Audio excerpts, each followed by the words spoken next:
आई भैया, हम भोजपुरी गायक विकास करजन आप तमाम भोजपुरिया भैया लोग के पैर छू के प्रणाम करतनी। देखी यही कोरोना महामारी में एगो औरत के पति परदेश बावे, औरतिया रोवतिया अब फोन लगा के कहा कहतिया। आई ये गाना के माध्यम से सुनी। कितना लोग मोहर गइल बाना ही दवाई, कितना लोग मोहर गइल बाना ही दवाई। घरे आवसैया हमरा चाही ना कमाई, नाम कोरोना मचैले बाताबाही। घरे आजा सैया हमरा चाही ना कमाई, चाही ना कमाई।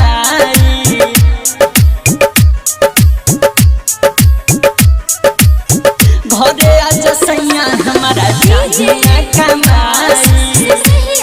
यस रिकॉर्डिंग स्टूडियो गम्हरिया बच्चा चाही ना कमाई। presented by CBL DJ।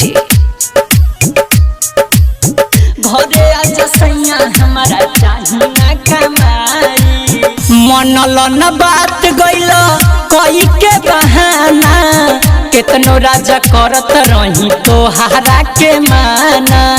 केतनो राजा राजा चलै न केहू लखा।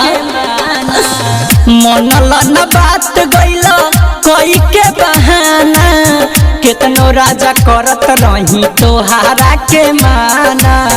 तोहरे टेंशन से देह गइल दुबाराई, तोहरे टेंशन से राजा गइनी दुबाराई।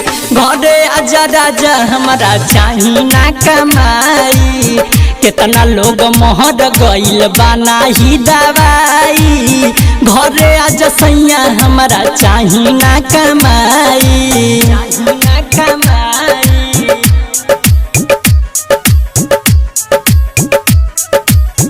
घरे आजा सैया हमरा चाही ना कमाई।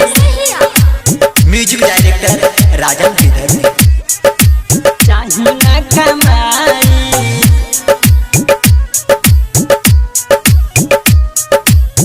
घरे आजा सैया हमरा चाही ना कमाई। सैया राजन हमसे रही जनी दूरी, बात मान कर जन विकास समझी मजबूरी।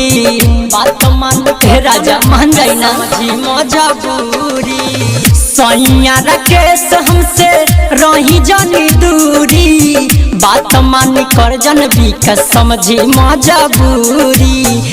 राइटर अभिषेक हमें दिहल रोआई, नीति सरंजित हमें दिहल रोआई। घरे आजा सैया हमरा चाही ना कमाई, केतना लोग मोहर गइल बाना ही दवाई। घरे आजा बोलमु हमरा चाही ना कमाई। यस रिकॉर्डिंग स्टूडियो गम्हरिया बच्चा।